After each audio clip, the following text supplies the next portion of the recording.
Co-chair of the Oregon Simulation Roundtable, along with Josh Anderson of DEA over here. So thanks for coming out, and I think we have about 15 folks online as well calling in to listen in. I'd like to thank Josh Cohen and Pat Marnell for doing a presentation on powering visualization, experiences integrating SketchUp into VISSIM multi-modal models. So hopefully we'll get a good lesson out of this and see some cool visualizations. Coming down in the future, we don't have anything on the board yet, but hopefully keep posted on the Oregon ITE.org website, and we'll have some future presentations coming up this spring or later this winter. So I'm going to let these guys get going here. If you're online and have any questions, feel free to use the chat feature, or if we get to the end of the presentation, you can unmute yourself, and hopefully we'll be able to have a discussion at that point. So with that, I'd like to thank Josh and Pat, and let's get started. Well, thank you, Randy. I appreciate the opportunity to come out with Pat and talk about some of the work that we've been doing with SketchUp and VISSIM. And what I'm going to show today with Patrick is a series of slides that we prepared for the PTV user group meeting last fall. And because I think this group might be a little bit nerdier, perhaps, than the folks who are presenting to it at PTV, we are going to go through the slides pretty quickly. In case you've seen them before, hopefully it won't be too much repetitive stuff. And then I want to leave a lot of time for questions and interactivity in this discussion. So if you're online calling in, please do use that chat feature, because Randy's sitting at a computer and monitoring that chat, and he can get our attention and kind of inject a question into the middle of the presentation. Or you're welcome to write it down, and at the end we'll definitely leave time for taking questions both from here and online. So with that in mind, I will start by showing a short video clip. It's several different projects into one video clip. If you're dialing in, you won't be able to see the video. It's only for the folks here. But we do have some slides to summarize those.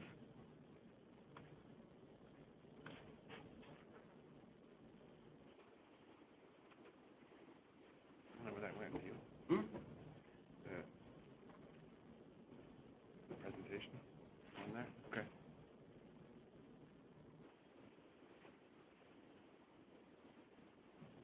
So if we present on this screen, on this video, it should go through the webinar program. Yeah. I just wonder what happened to my monitor. Okay. Right there, yep.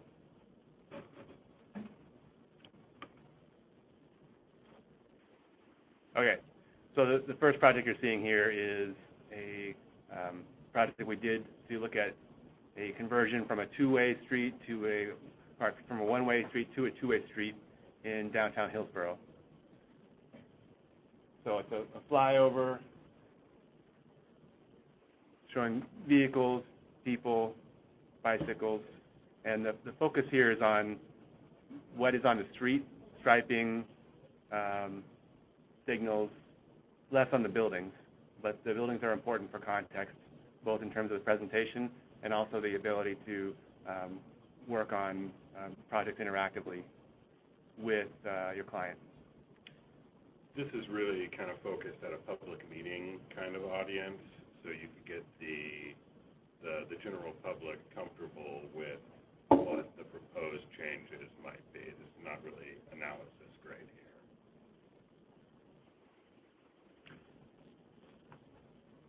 So this is actually in downtown Portland. You can see the old-style Max trains going through there, and this is actually looking at a cycle track option along Broadway. And again, one of the advantages of working in SketchUp and then bringing it over to VISSIM is you can see a lot of different perspectives in 3 dimensions. You can pick your perspective and see how things are looking from that particular vantage point. So the final thing we're switching to here is a project we worked with Levi at PTV, Levi Button at PTV on how to use VisWalk and SketchUp together. And here you'll see there is a variety of people walking around the platform at the Sunset Transit Center in Beaverton. And MAX trains arriving, doors opening, people getting off.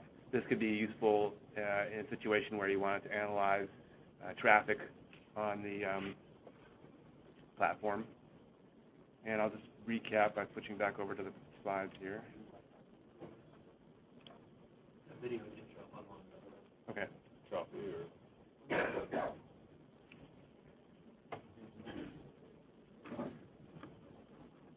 So recap here, we got Hillsborough, Broadway, and Sunset Transit Center. And I think what I would want to say as far as using SketchUp and VISSIM together, there's some pros and cons. One of the key benefits is you get a pretty fast workflow in terms of getting 3D content into VISSIM, and you can focus just on the roadway elements instead of having a lot of detail other places. One of the sort of limits in terms of working with this with VISSIM to do your 3D visualization is you can't necessarily control every last little car and how it's moving the way you would be able to if you exported information from VISSIM into 3D Studio Max, which is another common workflow. That's better for doing a sort of a polished video where you have exact control over each vehicle and exact control over your camera as it flies through. VISSIM's a little bit less capable in those areas, but the benefit of being able to work on the visualizations up front as you're doing the analysis can be really great. And I think from the engineering side, what's important is you're probably not going to build a quality VISSIM model just for the video. The video is that added bonus that as long as you've invested in this analysis tool and done a nice job, you may as well invest a little bit more and make a nice polished video that you can present to the public instead of summarizing everything in a table that puts them straight to sleep. And so, yeah, the value here is you can get to your animation sooner if you use the SketchUp workflow and do more animations than you'd be able to do if you were waiting until the end to do the 3D Studio Max. And it allows more sort of the full project team to collaborate with 3D content as opposed to waiting until you go to that public meeting at the very end of the project. Rob. Joshua, how dynamic is the visualization? If you decided, say for the purpose of a public meeting, you wanted to show your simulation visualization with one set of traffic volumes, but then wanted to show what it would look like if, say, let's say your downtown cycle track example, if you wanted to double the amount of bikes that were on that facility and show how it would look different. Can you easily do that? So the question is, let me know if I get this right, how easy is it using VISSIM and the 3D model to show different use cases? Maybe you want to show two different traffic volumes. You just want to vary your input. Right. So you're not changing the street configuration, but just like the input to the model.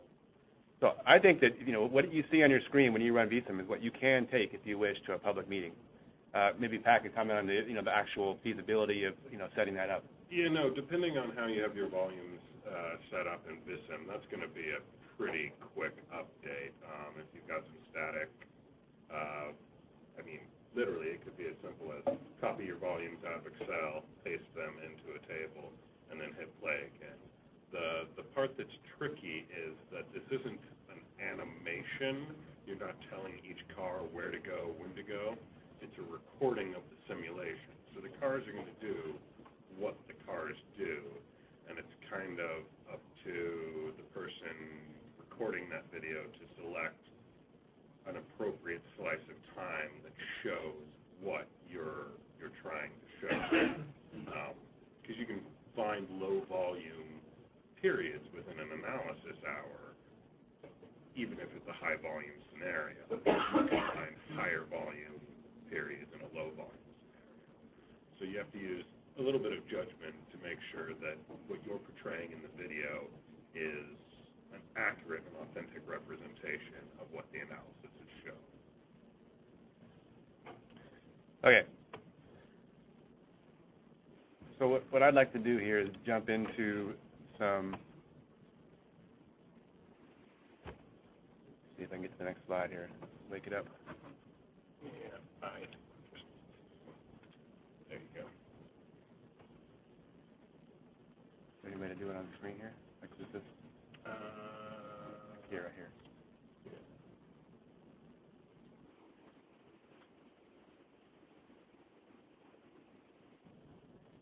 Oh, that's embarrassing. We broke Adobe.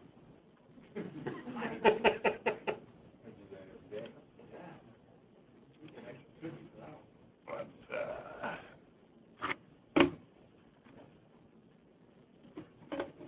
still on the screen in front of you.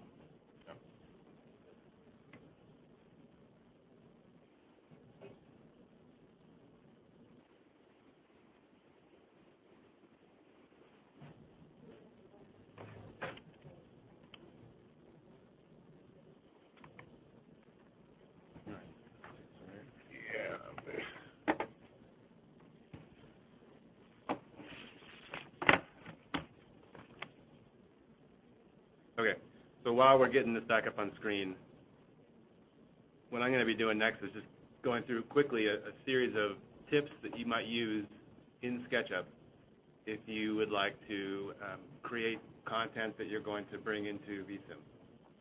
And so it's primarily modeling tips, things about what you want to keep in mind as you're doing that 3D modeling. And it involves primarily paying a lot of attention to how much detail is added to the 3D model. Because if you create a model with a lot of complexity, which can very easily happen, it's going to be slow going when you bring all that content into VISSIM. So the simpler you can make the 3D model, the easier it is to create a model that encompasses a very large area. Some of the ones you saw here on the demo reel were fairly contained areas of a city. I guess Hillsborough was probably the biggest. It took a number of blocks. But we've done models that are, for a Seattle streetcar project, we did a model that was over 40 blocks. And we've worked on highway projects that are close to a mile long. So it's just a matter of keeping the detail low. You can have extremely large projects. Okay. So we talked about keeping the detail low. This is what I would call simple geometry. This is a school in Northwest Portland. You can add more detail, certainly, and make it very, fairly realistic looking. But for a traffic simulation project, maybe this isn't the most important thing. You keep the buildings very simple.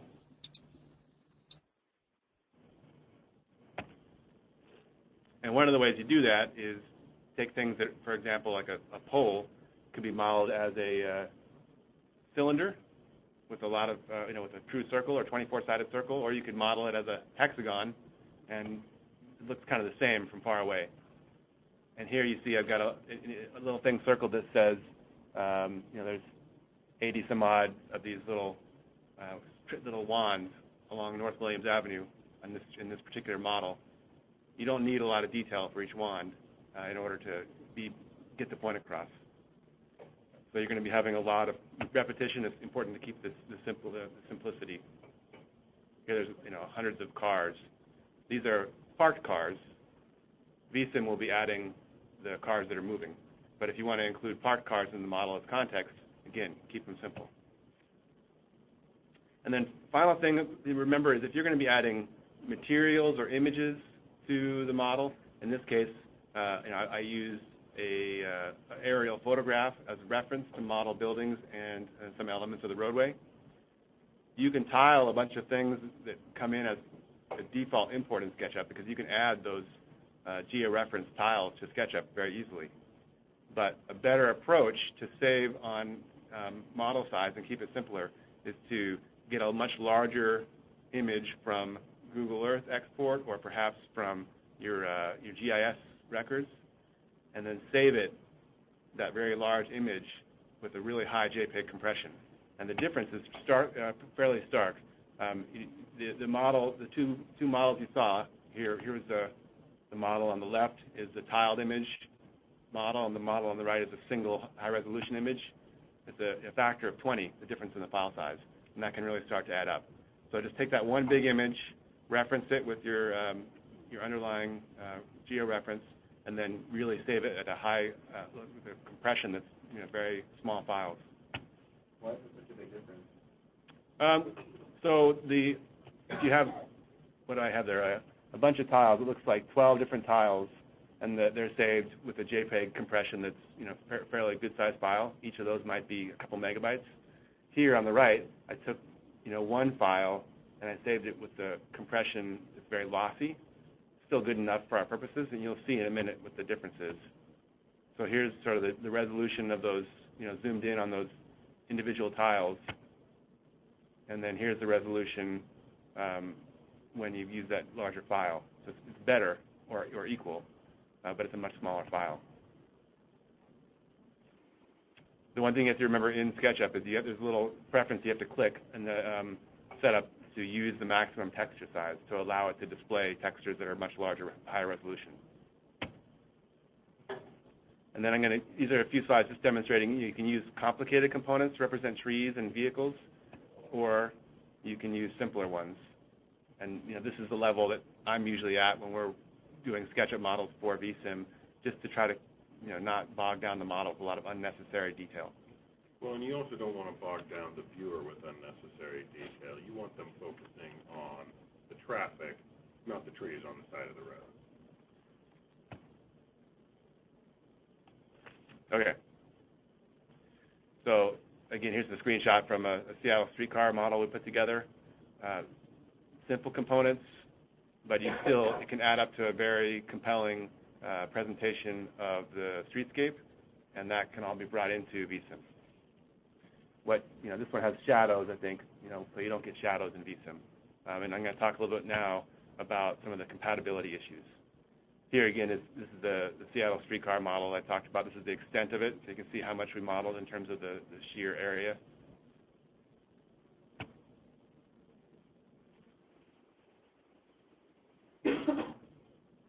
Okay, so there's some things to keep in mind. And when you're bringing SketchUp files into VISSIM, and you can do it through importing directly, VISSIM will open SketchUp files if you save it at a SketchUp 6 format. We'll get into that in a minute. But some of the things you should know is that VISSIM renders differently than SketchUp. So in these images, you'll see we've got the VISSIM rendering on the right and the SketchUp rendering on the left. So there's no shadows, and there's you also don't get any of the edges that you see in SketchUp. VISSIM does not render edges, only faces. And then there's an issue with materials that in SketchUp you can apply a color or a material to a whole group, and it applies to things that are inside that group. It doesn't work the same way in VISSIM, so you have to know how to get in there and explode the group and apply your textures directly to the faces if you want them to appear as expected as you were looking at it in SketchUp. Another thing that is different about SketchUp is that it defines a face with two sides, so it will allow you to put a different material on the front and on the back of a face. And VISSIM doesn't work that way. It only thinks about a face as one-sided. So if you go into SketchUp and you haven't been careful about which way the faces are oriented, and you have some of the reverse faces pointed out, those things will just show up as holes in your VISSIM model, and that's what you see on the right. So you do have to be careful about your reverse faces in SketchUp. Another thing SketchUp allows you to do is to define a component as always facing the camera, and this can be useful for trees and pedestrians that you don't want to put into a full 3D into the model, but you do want to get a sort of realistic looking image, so you can kind of have a 2D cutout, and no matter where your camera is placed, it will always face that camera, so it looks somewhat three-dimensional. Now, in VISSIM that won't work. So you have to either, you could use 3D people, you could use a camera view that that you've oriented the things toward the camera as the camera flies through. There's various strategies, but it's just important to keep that in mind about the components. You can't do the face me component. And finally, the file format you're going to want to use is an old version of SketchUp. So when you have a SketchUp file, you can save it down to the SketchUp 6 format, and VISSIM will import that. If you try to open a current SketchUp, like a 2016 format in VISSIM, it won't know what to do with it. And when we say import here, we're just talking about a 3D static model like you'd insert any other 3D static model in VISSIM.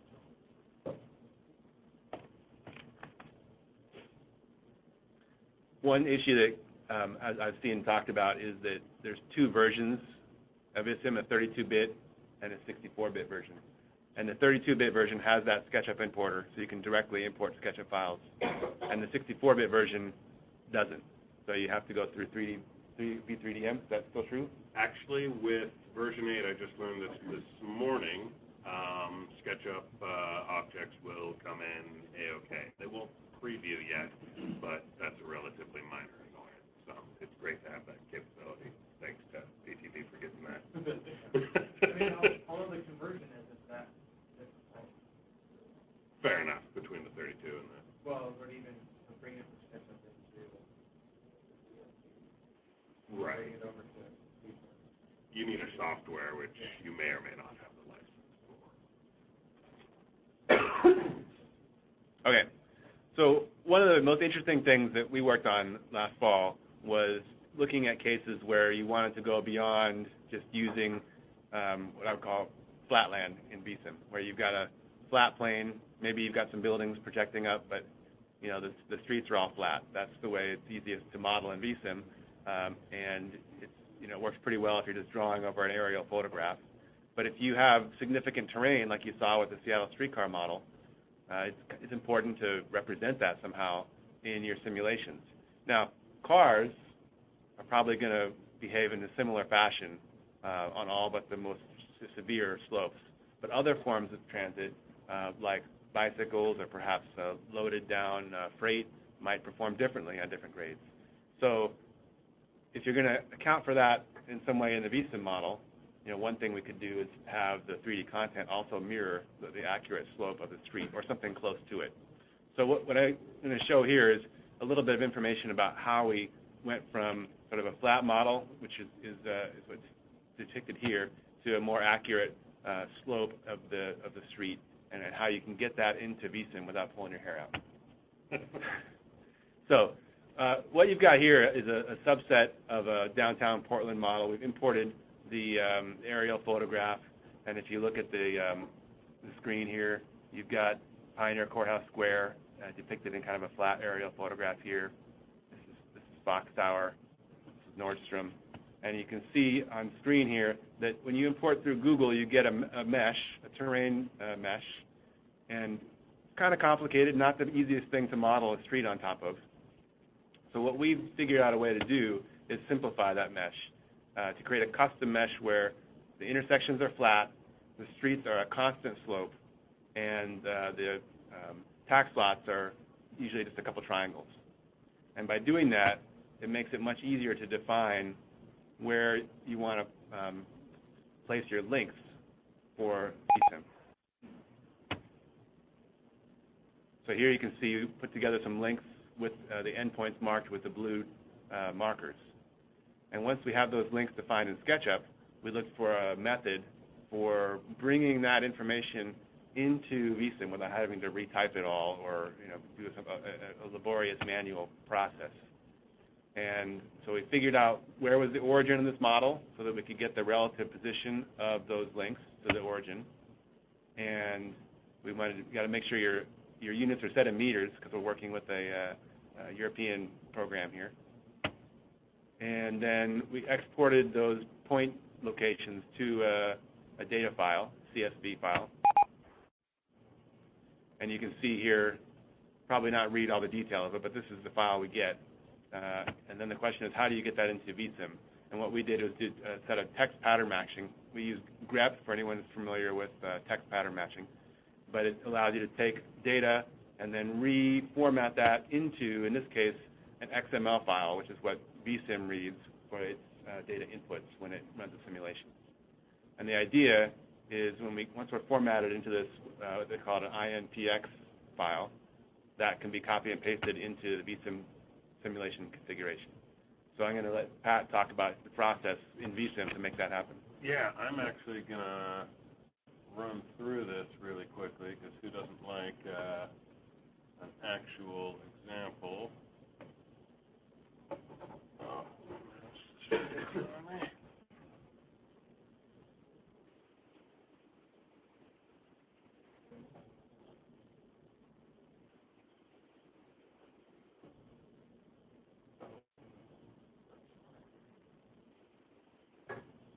So this is more or less a workflow that you might consider if you already have decided that you will be using a 3D model and making a video at the end of your project. But by deciding that you're going to do that first, you can be really clever with how you align your links in your model. So here is a very, very generic VISSIM model.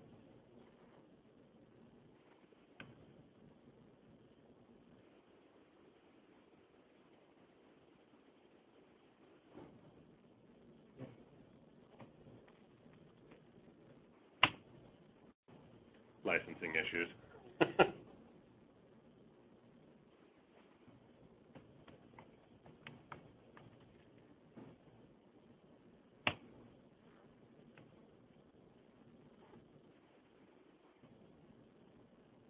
get the license, good. Otherwise, we're going to have to twist Bill's arm. You can just send an email to support.us. I'll be back to the office here in about 2 hours.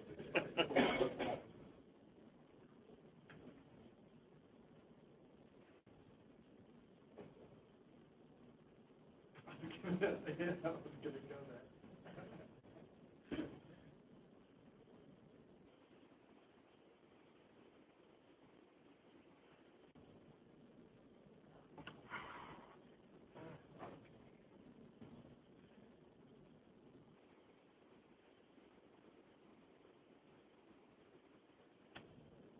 That's disappointing.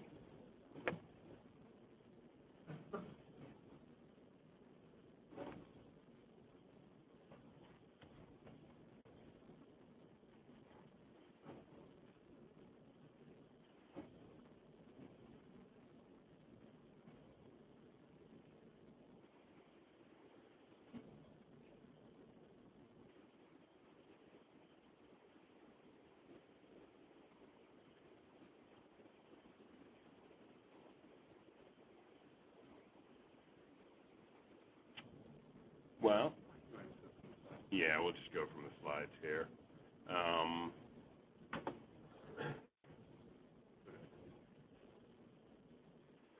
Yeah.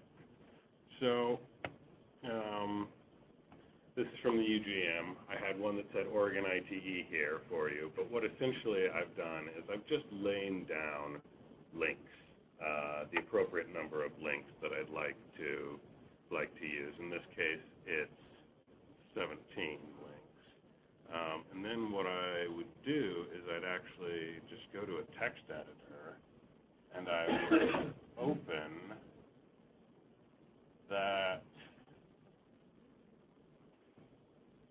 VISSIM input file. And you can see that when it opens it, there's a variety of different pieces of information in here. But what you're looking for is the information about links. And in version 7, I feel like this is right at the top. 8, it's been shifted down, or that may just be something that I've done. So if you remember your kind of basic computer programming, it looks like we're starting something to do with links. I'm going to go ahead and remove all of this data down to where we close that links function.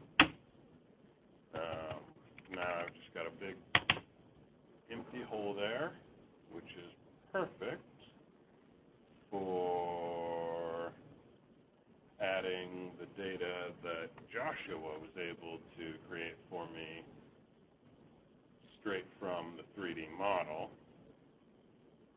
and just paste it in there and save.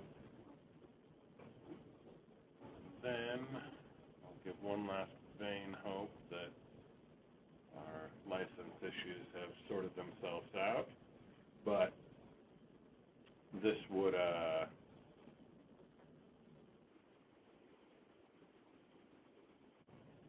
load, and all the links would be placed exactly as defined by the model, so that the familiar workflow you're used to is I have my VISSIM model, I get my 3D model in there, I can look at it in 2D, shift my links around, switch to 3D view. Well, that looks crummy. Oh, license issues resolved. Yeah, so it would have said Oregon ITE here in multi-thousand-kilometer links, but it doesn't, because those links have all been moved to Oregon.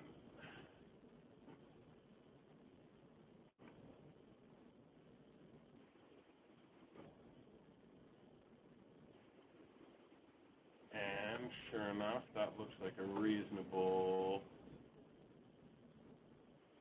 orientation. We go ahead and add our 3D model.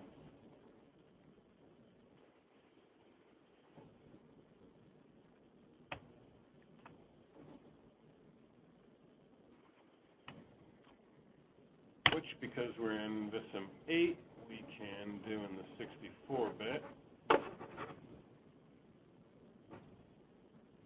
And click OK.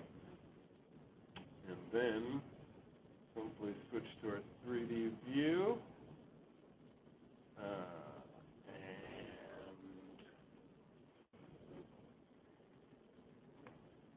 zero out. And now, if we come in on the model, you can actually see that there are some VISSIM links sitting right on top of where the links in the model are. I'm just gonna move this up a hair so you can kind of see that.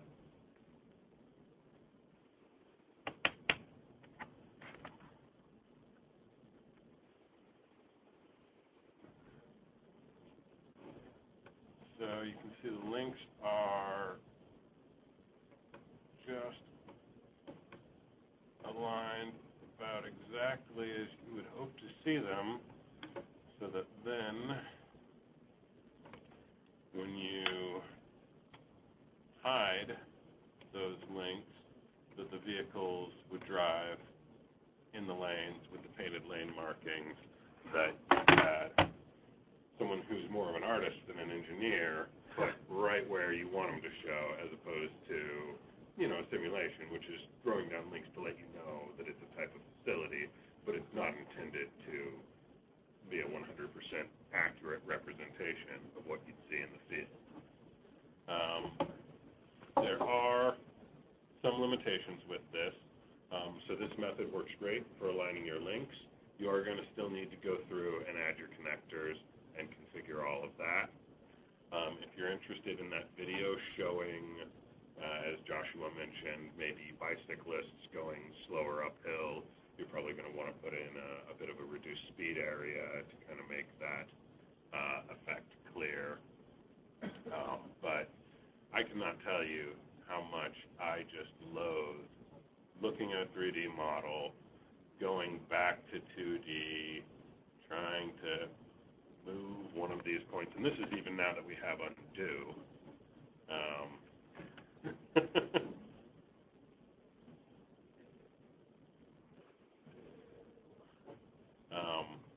And you can do this if you already have a model and the connectors are in there.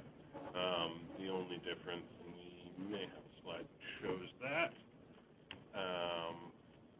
is that you'll end up needing to either remove those connections or reconfigure those connections.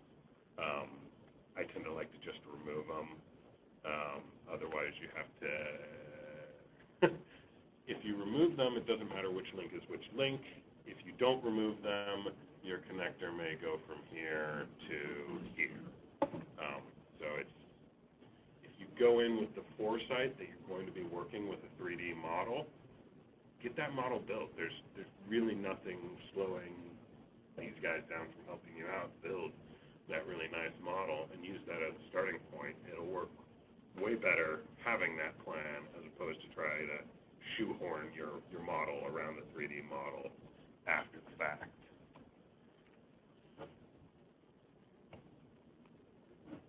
The other nice thing I found was that as you go along in your process, you can always add more details to that SketchUp model as you go along. And just bringing it in every time you open VISSIM, bringing in that model every time, so you can keep adding as you're going up. If need be, you can make it more detailed. Absolutely. So I'll just restate that so I understand.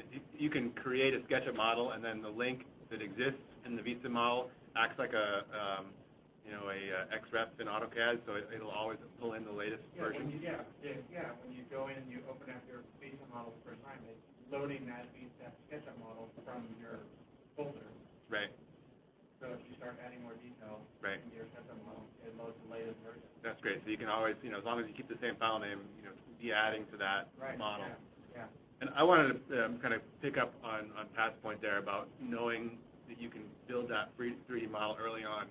Certainly it's going to help with your VISSIM modeling to have a way to bring in all this already completed 3D content, but there's other things that are really beneficial about having a SketchUp model for a transportation project at the beginning.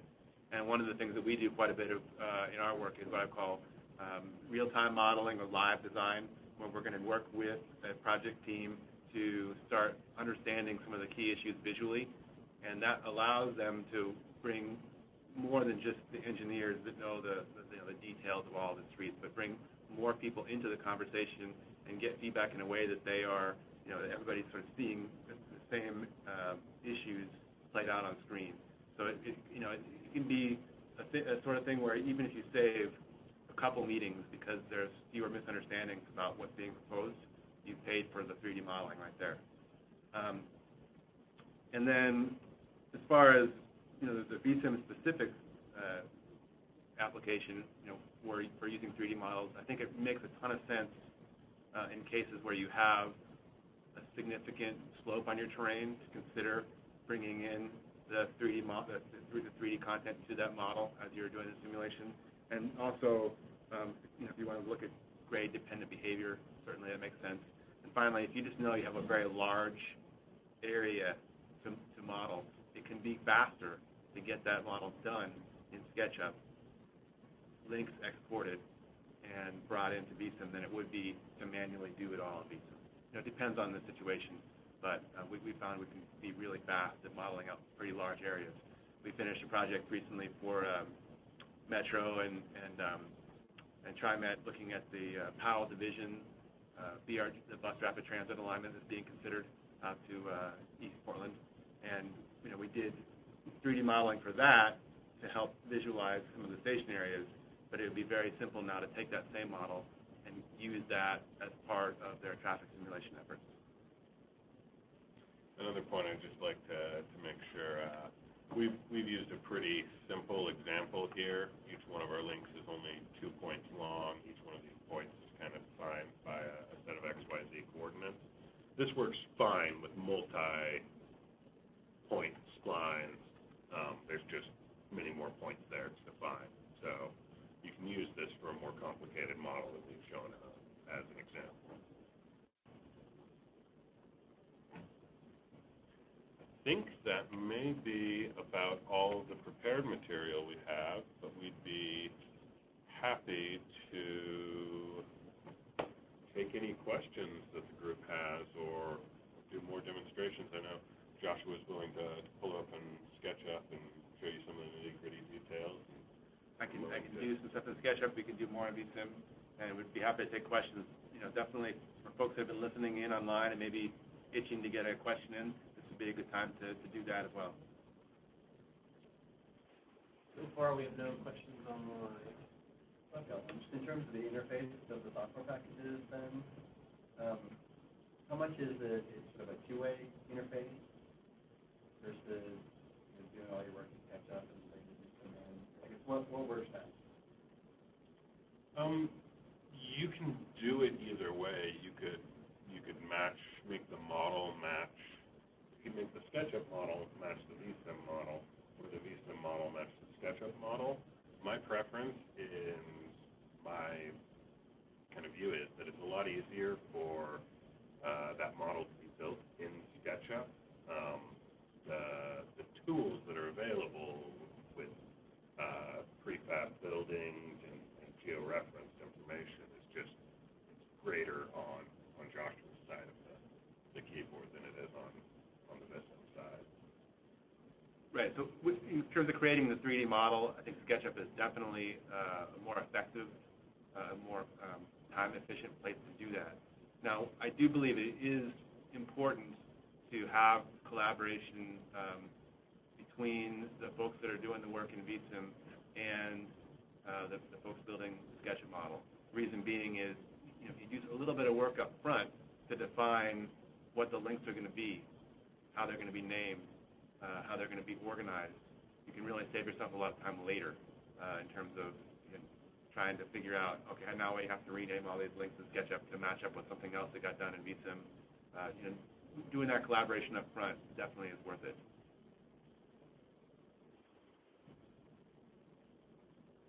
So that larger Seattle model that you had, how long did that take you roughly to get that all laid out in SketchUp?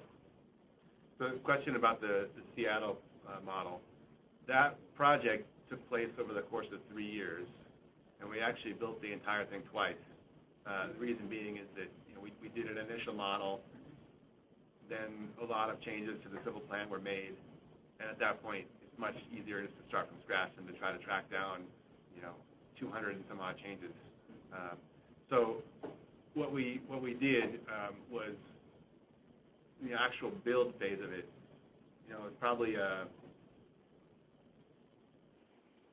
would be a guess on my part, but I can tell you that over 3 years we invested about $40,000 or $50,000 in the building the model and creating a pretty large number of products from that model, be they fly-through animations, still images for environmental reports, real-time modeling with project team and stakeholders, and so I'd say during that time we were probably engaged about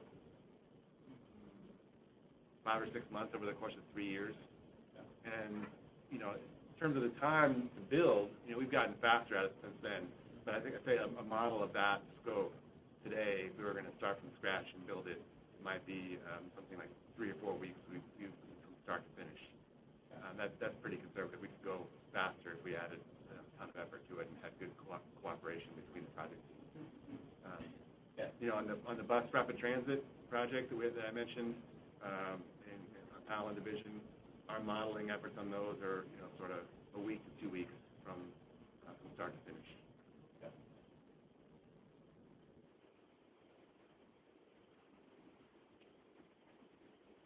Still no questions online. Anybody else have any questions? I'll ask a question. How many people here have used SketchUp for something? About a little more than half. Can I get some examples that I could share out with the group online for what you've used it for? So at CEA, we were looking at elevated left for a single intersection, but in the future looks like it's going to be massive. We were trying to get a visualization of what elevating just those lefts above and have all the throughs and rights going on underneath would actually look like to the property owners in the 4 quadrants of that intersection. Ended up being significantly more obtrusive than anyone around that intersection wanted. That's one of the uses so far. When you say elevated left, so looking at how an intersection could be configured with an elevated left, so you mean like physically the left turn was above everything else? Yeah, we actually we had a VISSIM model set up, but we actually pulled all of those left turns up above the intersection, so you really have all the left turns happening above at one signalized intersection. all the throughs and right path links below at another signalized intersection. Got it. And we went through a lot of that same heartache trying to match the lines that the AutoCAD guys have put into our SketchUp models, trying to match those in VISSIM. Definitely not the easiest. Right. But the benefit of doing it in SketchUp at the beginning is that you can then make that judgment with the property owner. Is this something you're willing to consider, as opposed to going further along with the project and then having it be torpedoed after people see the finished renderings. And honestly, from the example you shared, I think the SketchUp model might have sunk that project before you even did anything in VISSIM. Yeah.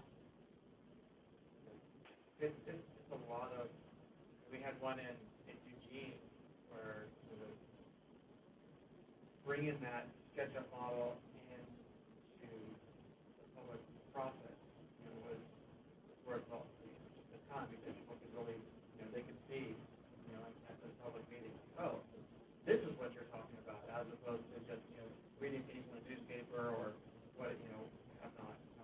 It made a big impact and helped that project move forward. So. And Pat, to get at your point, I agree with you, but there's a trade-off. You want to be able to show decision makers the difference in traffic operations between the two, as well as public stakeholders the visual impact.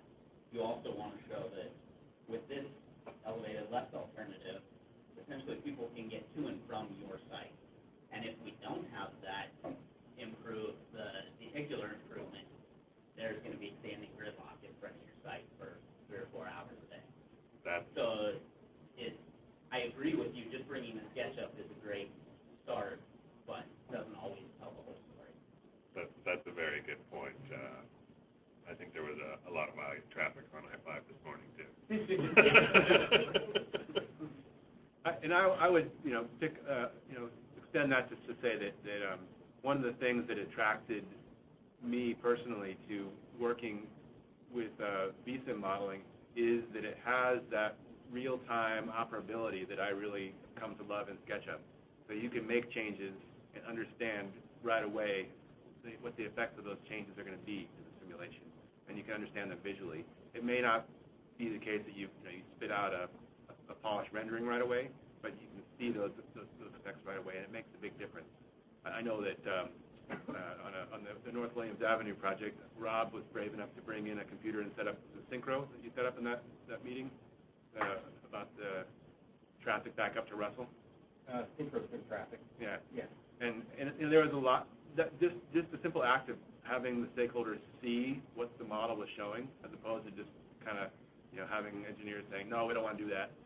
It made a big difference for folks. As soon as they saw that there was 3 or 4 light changes backing up behind this one intersection, that made it possible for people to say, well, maybe we need to back off that one option and consider that the folks at the Transportation Bureau, they know what they're doing in this situation. So bringing in the model can be a really beneficial tool, even in a public meeting. And I think people will understand that it's just a simulation. If the car doesn't do exactly what you hoped it would do, they're learning from it. Well, it's that old discussion of, it's LOSD. Well, what does that feel like? What does that mean? And people can sit at a light for 20 seconds, but to them it's 3 minutes. And so, get on the jurisdiction side, I get calls all the time, about sitting and waiting and then what the heck happened to this signal and blah, blah, blah. When really, we could look at the camera like, no, it's not. You only sat there for 20 seconds. That was 3 minutes. So, that side of it. So we've got obviously a lot of tools in the toolbox. This is what I would consider a more advanced tool. It's overlaying a very advanced task analysis with a very advanced rendering.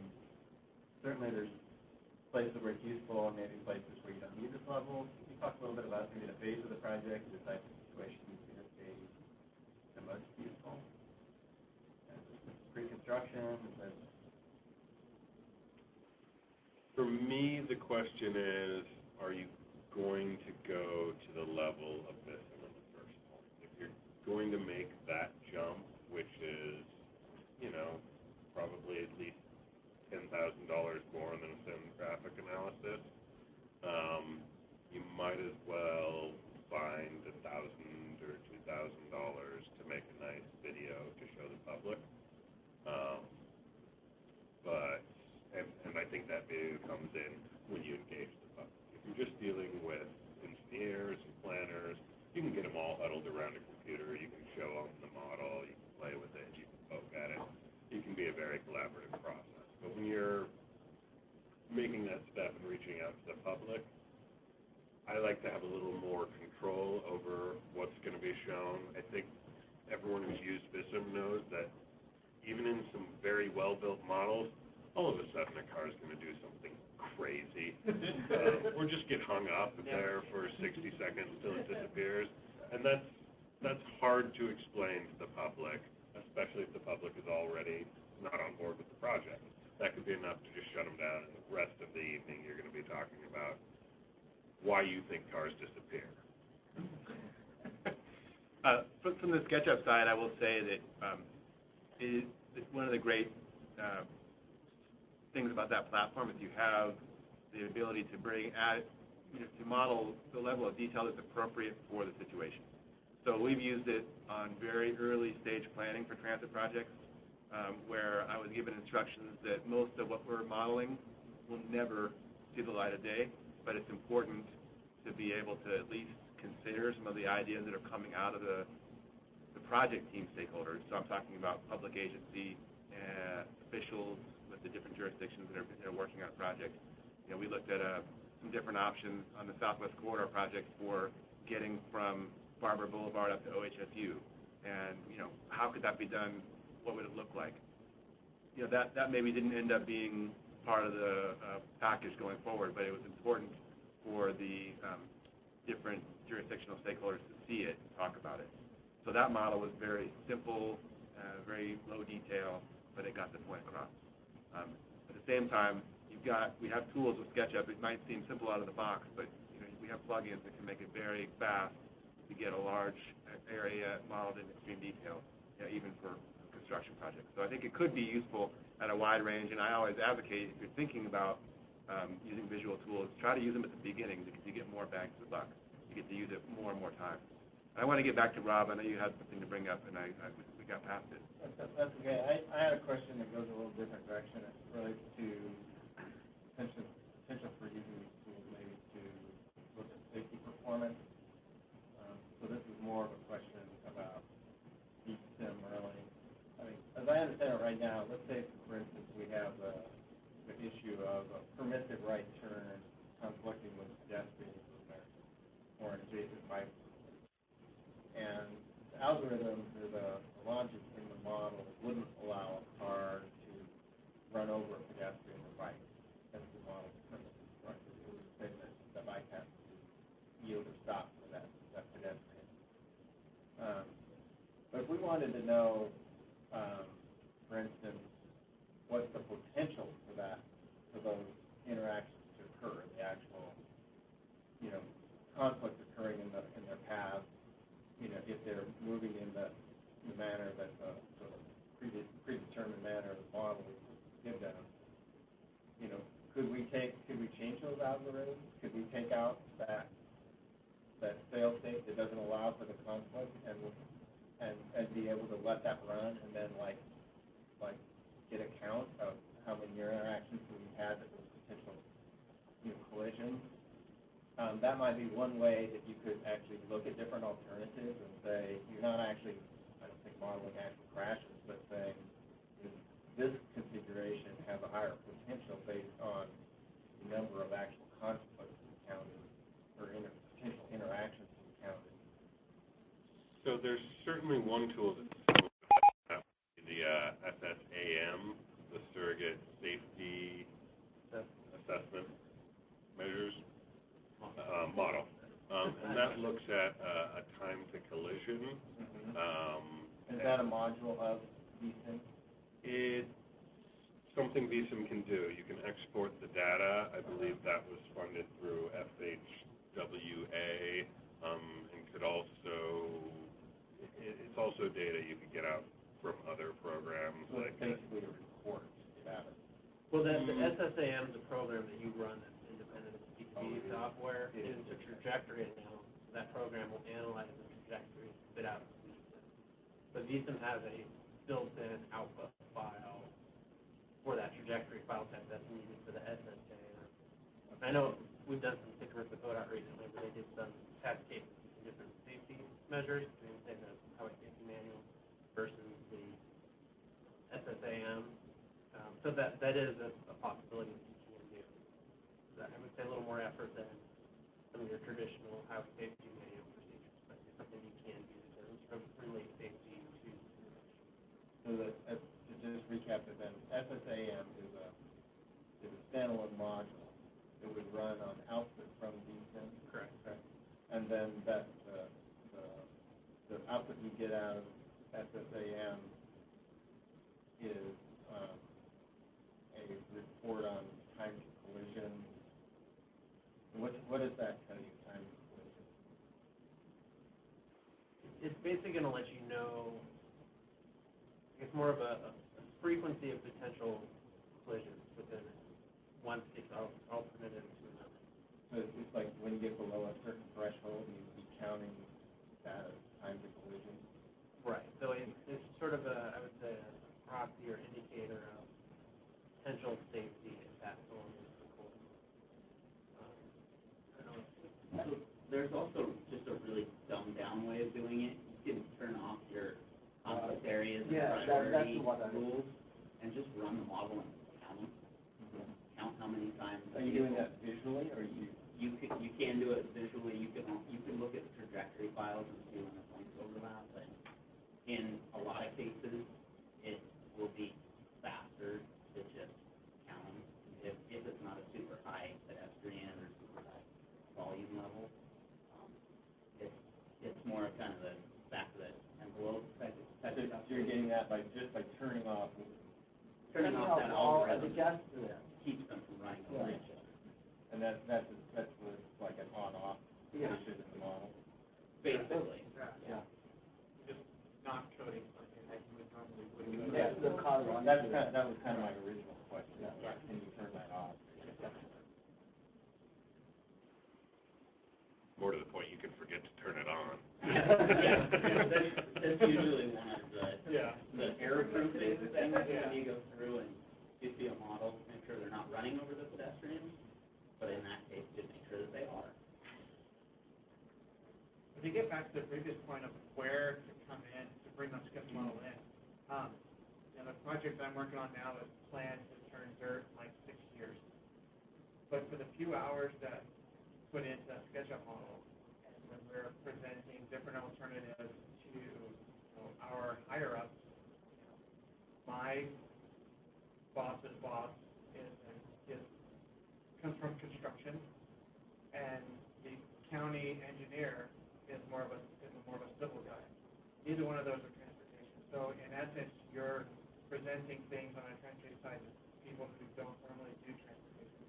And so even with just a small, really low detailed, boxes for where the buildings are, made a big impact on just showing them here's what's going on.